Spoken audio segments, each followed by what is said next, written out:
Morning children and my dear friends. जैसा कि अभी हमने पढ़ा कि जो हमारा एडजेक्टिव है वह 12 प्रकार का होता है मॉडर्न इंग्लिश के अनुसार। तो अब हम इतना पढ़ने के बाद ये देखेंगे कि जो हमारा एडजेक्टिव होता है यानी कि विशेषण होता है, इस विशेषण में हमारी कुछ डिग्रियां होती है। जो डिग्रियां होती है हमें यह बताती है कि कोई भी नाउन की जो विशेषता होती है, प्रोनाउन की जो विशेषता होती है, उसकी 3 डिग्रियां होती हैं, जिसे एक तो कहा जाता है पॉजिटिव डिग्री, नेक्स्ट है हमारा कंपेरेटिव डिग्री और नेक्स्ट है हमारा सुपरलेटिव डिग्री। तो हम बात करेंगे पॉजिटिव डिग्री की। तो पॉजिटिव डिग्री को हिंदी में कहा जाता है सकारात्मक डिग्री।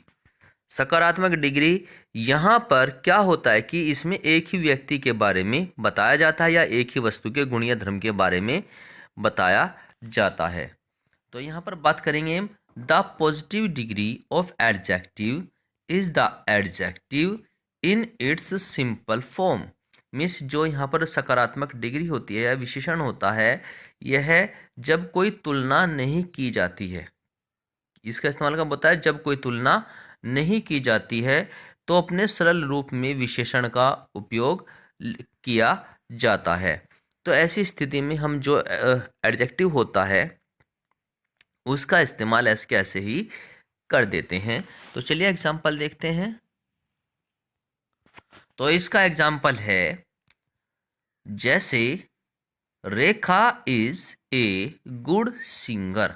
इसका मीन्स हो गया, रेखा मीन्स रेखा, इज मीन्स है, ए मीन्स ए, गुड मीन्स अच्छी और सिंगर मीन्स गायिका। तो रेखा एक अच्छी गायिका है। तो समझ में आ गया है। मिस यहाँ पर कहा जा रहा है सकारात्मक डिग्री के अंदर हम किसी भी एक व्यक्ति की तुलना अन्य व्यक्ति के साथ नहीं करते हैं, तो इसलिए इसमें जो विशेषण होता है वो एस का ऐसे ही या सिंपल फॉर्म में ही उपयोग किया जाता है, जैसा आपने यहाँ पर एग्जाम्पल में देखा कि रेखा एक अच्छी गायिका है।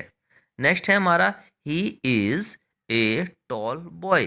ही मीन्स वह, इज मीन्स है, ए मीन्स एक, टॉल मीन्स लंबा और बॉय मीन्स लड़का। तो वह एक लंबा लड़का है। तो ये आपको वाक्य समझ में आ गया होगा। चलिए आगे चलते हैं। तो नेक्स्ट है हमारा कंपेरेटिव डिग्री। कंपेरेटिव डिग्री को तुलनात्मक डिग्री भी कहा जाता है। तुलनात्मक जैसे नाम से ही पता चल जाता है कि इसमें एक व्यक्ति की तुलना अन्य व्यक्ति के साथ या एक वस्तु की तुलना अन्य व्यक्ति के साथ की जाती है। तो the comparative degree of adjective यानी मीन्स विशेषण की जो कंपेरेटिव डिग्री होती है, जो आपकी तुलनात्मक डिग्री होती है, इज यूज्ड इस्तेमाल की जाती है in the quality. Quality means गुण को बताने के लिए ऑफ टू पर्सन्स, मीन्स दो व्यक्ति हो और थिंग्स या फिर दो चीजें हो। ठीक है, तो उनमें जो है वो कंपेयर की जाती है, तुलना की जाती है, हु इज बेटर कि दोनों में से कौन अच्छा है। ठीक है, तो यहाँ पर हम एग्जाम्पल देख सकते हैं।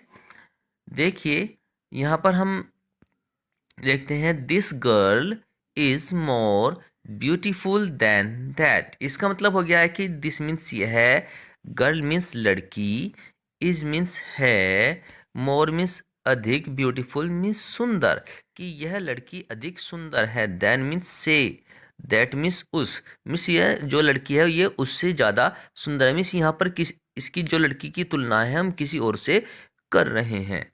तो चलिए नेक्स्ट है हमारा my mango is sweeter than his.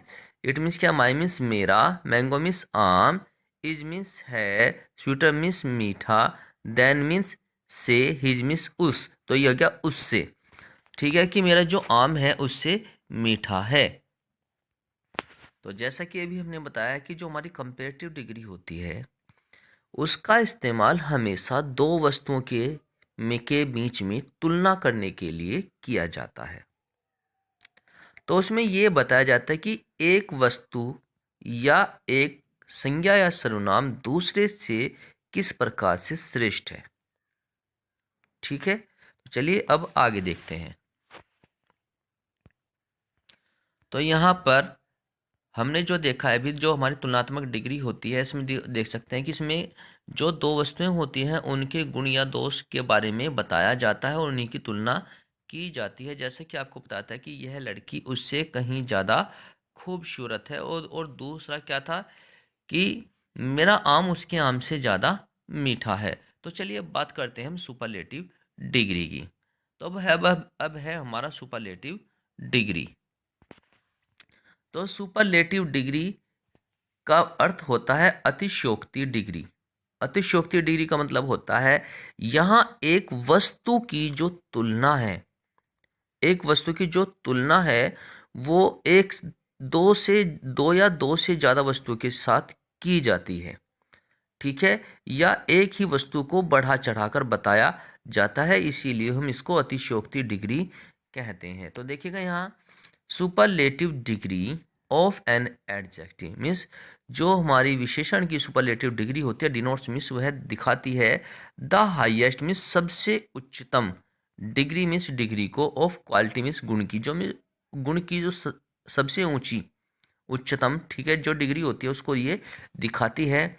And is used और इस्तेमाल की जाती है, एंड इज यूज्ड इस्तेमाल की जाती है व्हेन मीन्स जब, मोर मीन्स ज़्यादा, देन मीन्स से, टू मीन्स दो, पर्सन मीन्स व्यक्ति हो, कि जब दो से ज़्यादा आदमी होते हैं या थिंग्स हो यानी चीज़ें होती है तो उनमें तुलना के लिए इसका इस्तेमाल किया जाता है। जैसे यहाँ पर देख सकते हैं कि ही मीन्स हो गया एक लड़का, इज़ द मोस्ट इंटेलिजेंट की जो वह लड़का है वह बहुत ज़्यादा कैसा है, इंटेलिजेंट बॉय है, मीन्स वह सबसे ज़्यादा होशियार है। इन द क्लास, तो यहाँ पर जो क्लास के सभी बच्चे हैं उनकी तुलना सिर्फ एक लड़के से की जा रही है कि जो उस पूरी क्लास में सबसे ज़्यादा होशियार है। तो she is the politest of them, तो कहा जाए कि जो यहाँ पर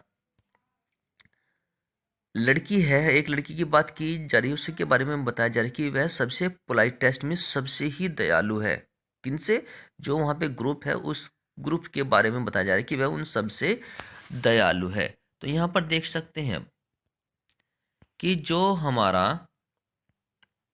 तुलनात्मक अंश में या सुपरलेटिव डिग्री देखा है, इसमें अतिशयोक्ति डिग्री में कि किसी विशेषण की क्या होता है, किसी विशेषण की अतिशयोक्ति, इसका किसी विशेषण की अतिशयोक्ति मीन्स उसको बढ़ा चढ़ाकर बताया जाता है। डिग्री गुणवत्ता की उच्चतम, उच्चतम मीन्स सबसे ऊंची डिग्री को यह दर्शाती है, डिनोट करती है, और इसका उपयोग या प्रयोग तब किया जाता है जब दो से अधिक व्यक्तियों या चीजों की तुलना की जाती है। मीन्स यहाँ पर एक के साथ एक की नहीं होती है बल्कि एक की तुलना दो से ज़्यादा या दो से ज़्यादा के लिए की जाती है, ठीक है। जैसे वह कक्षा का सबसे बुद्धिमान लड़का है, जैसे he is the most intelligent boy in the class, वैसे ही वह उनमें से विनम्र है, मीन्स वह जितने भी हैं उन सबसे ही ज़्यादा विनम्र है, ठीक है। तो आशा करता हूँ कि ये आपको आज समझ में आया होगा। तो देखिए, अगर आपने अभी तक हमारे चैनल को सब्सक्राइब नहीं किया है तो हमारे चैनल को सब्सक्राइब जरूर करें और साथ ही बेल आइकन को दबाना बिल्कुल ना भूलें, ताकि आपको आने वाली वीडियो का जो नोटिफिकेशन है वह सबसे पहले मिल सके। तो चलिए हम आज का वाक्य देखते हैं, क्या का जो हमारा वाक्य है वह क्या है। तो जो आज वाक्य हमने लिया है वह लिया है I went to. I went to means I means मैं और वेंट मीन्स गया था, टू मीन्स कहाँ तक, मीन्स मैं गया था कहाँ। तो यहाँ पे हम टू के बाद उस जगह का नाम लिखते हैं, जैसे आई वेंट टू दिल्ली, कि जैसे कि मैं कहाँ पर गया था, दिल्ली गया था, क्या दिल्ली गया था। दिल्ली को वैसे आजकल हम क्या क्या कहते हैं, दिल्ली, दिल्ली, दिल्ली भी कुछ लोग इसको पढ़ते हैं, दिल्ली भी बोलते हैं और दिल्ली भी बोलते हैं। तो यहाँ पर हमने बताया कि आई वेंट टू दिल्ली। वैसे ही अगर आपको कहीं भी जाना हो तो आई वेंट टू के बाद अब इसका इस्तेमाल किया जा सकता है, कि जैसे मैं गया था, लेकिन इस वाक्य के अंत में था का इस्तेमाल जरूर होगा, कि आई वेंट टू, कि मैं कहाँ गया था। तो यहाँ पर आई वेंट टू मीन्स मैं गया था, कहाँ पर गया था हमने लिख दिया है बघरा, तो आई वेंट टू बघरा, कि मैं बघरा गया था। वैसे ही हम इसमें कह सकते हैं मुजफ्फरनगर या फिर शामली, या जो भी आप इसमें जगह डालना चाहें आप उस जगह को डाल सकते हैं। लेकिन अगर इसी का आई, अगर आपको ये बताना कि मैं जाता हूँ तो आई गो टू, क्या बोलेंगे, आई गो टू। अब यहाँ आई गो टू के बाद फिर वैसे ही इस्तेमाल कर सकते हैं कि आई गो टू मीन्स मैं जाता हूँ। इसका मतलब क्या है, मैं जाता हूँ, आई गो टू, मैं जाता हूँ। कहाँ पर जाता हूँ, तो आप उस जगह का नाम टू के जस्ट बाद कर सकते हैं। जैसे आई गो टू बगरा, कि मैं बगरा जाता हूँ। ठीक है, मैं बगरा जाता हूँ। ठीक है, तो इस प्रकार से हमने आज आपको वाक्य दिखाया कि आई वेंट टू के बाद आप उस जगह को लिख सकते हैं। वैसे ही आई गो टू के बाद भी उस जगह को आप लिख सकते हैं।